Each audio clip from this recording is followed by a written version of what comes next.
balance. And we just want you to just take a step back and think about your priorities for this year, what really matters, because sometimes the best you can do is just good enough. You know, I mean, even in our house, we really thought about what's important to us. So it's not having the perfect decorations. The only thing I got up was a tree.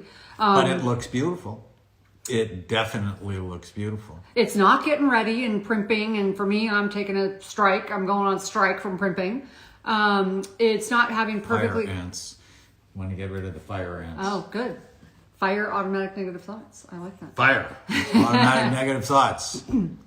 But whether you can wrap presents, whether you feel like you can get presents for everybody, I mean, for us, it's a spiritual holiday. It's a family holiday. It's spending time together. It's not about you looking perfect, your house looking perfect. It's about being healthy, right? So get your priorities right and take the pressure off of yourself. Oh, we have somebody from Paris. That's so exciting. Awesome. I am thrilled to be part of our Brain Warrior community, and Brain Warriors have Christmas just a little bit different. When I met this one 15 years ago, actually next week, 15 years ago, she couldn't cook. In fact, I prayed she wouldn't cook because the kitchen looked like, I don't know, nuclear holocaust. And but over time, she's an amazing cook. But I have news for you. I'm not cooking. She's really made holidays so much healthier. But I'm not cooking this holiday because I've been busy. But you did on Thanksgiving. I did. It was amazing. Yes. And you can, right? So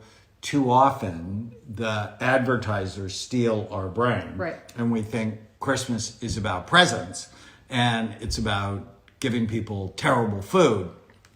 And it's not. It's about really living out your beliefs. And this Christmas has got to be about grace and forgiveness. You think about why Jesus came to the earth. It was really about salvation, grace, forgiveness. And given the pandemic, it's just so important to have grace for the people in your life. One of the most important things we did here early on in the pandemic, our 17-year-old had a pretty wicked tantrum. And I was sort of irritated. It's like, come on, it's a pandemic. But she just gotten her first job. Her driver's license, her real independence. And then I thought to myself, this is a pandemic. Yeah. And so we told the kids, we have 2 teenagers and an 11-year-old that live here. It's like, okay, everybody gets a tantrum a week. If you have 1 tantrum a week, nobody's going to say anything to you. More than that, we're definitely going to talk about it. And I don't think anybody's had 42 tantrums. Nope, nobody's had 42 tantrums. We've done good. So we just want you to really think about what matters to you this holiday. You don't need to have the Hallmark house. You don't need to have, you just need to be together. Just think about what matters to you. I mean, I'm so grateful that, in spite of having, pain and being busy, and that we are here, we're healthy, we're together, and focus on what you can control. Focus on the things that make you happy, not on what you can't control, not on, those things that just irritate you and annoy you. Your life is just, your holiday is going to turn out to be so much better. So, do you have a favorite memory from this year? Yes, the kids will hate it because I love the fact that we can force the kids to be home and play games with us. So teenagers don't want to be home, but we actually like our teenagers. So forcing the kids to be able to be home with us, I like that I get to be with you. I hate being told what to do, but I actually like being home. So I don't like being told I have to be home. You hate being told what to do by every living thing. Right.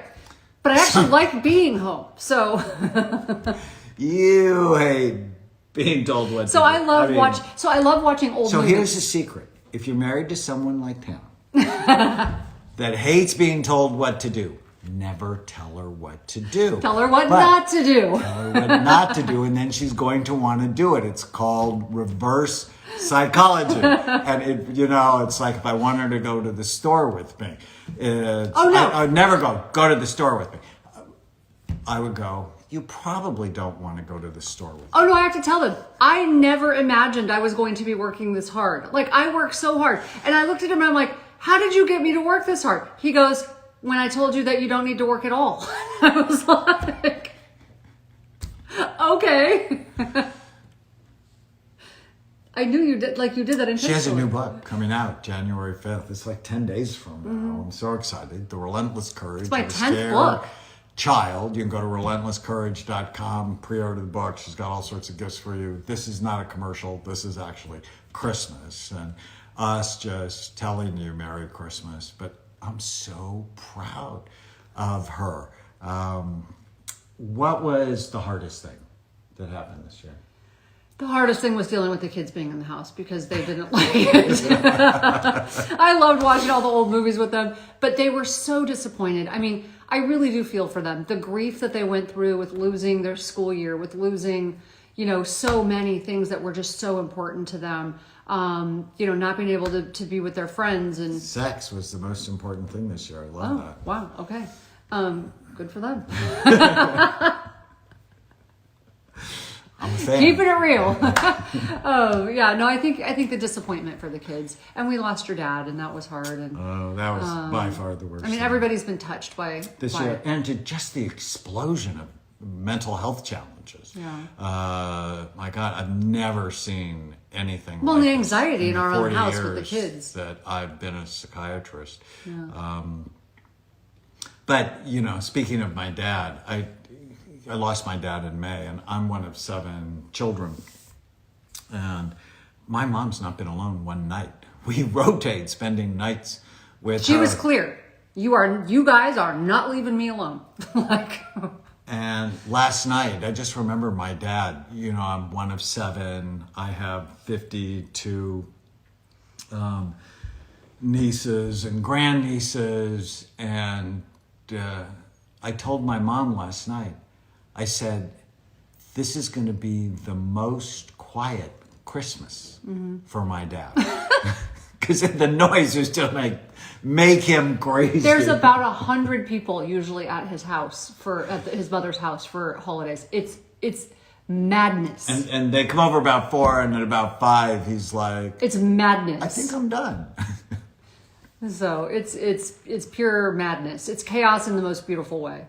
So I wonder if in the urn he'll still hear things. Daniel, You have to play with grief. You have to play with it and not be too terribly serious. We wish you an incredible holiday season. I want you to start thinking about 2021. And it's probably going to be another wild ride. What do you want? What's important to you? Not just, the first week in January when you make your New Year's resolutions. What do you really want? And then ask yourself, does it fit? I know I want to be closer to you than ever. I mean, we had a really good year. we had a good year. Together. I mean, I almost feel guilty sometimes telling people And the that. one question, if you're not married and you're thinking about getting married, the one question you should ask yourself is, can I do a pandemic with this person? Because this may not be the last pandemic of your lifetime. And I know divorce really went up, but I think we should be focused now on doing a good job in our relationships. And one of the things we do is we know what we want with each other. Kind, caring, loving, supportive, passionate, me more than her, relationship. And so every day I just go, does my behavior fit what I want? See, I always want that, but I don't always feel that way.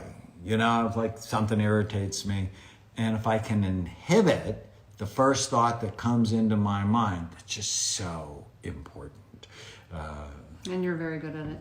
So, and for Because me, I married my best friend. he's very trusting. I mean, he's much more likely to trust what's going on than I am. I'm very cynical. So for me, it's like these holidays, I don't necessarily think everyone has my best, they have the best intentions, or they have my needs in mind. And so I think to myself, you know what? This is how I decide I'm going to have a good holiday. Turn off the news. We'll turn off the news. But I'm like, you know what? I am going to enjoy the heck out of this holiday just to spite them, just to spite 2020. I know I'm a little conflict seeking, but. Shall we talk about ADD? Excitement seeking, drama driven, negative seeking, But I'm not with you. seeking.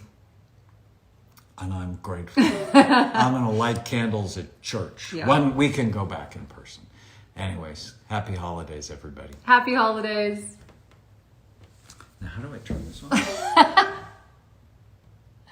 So that it's. Hold on.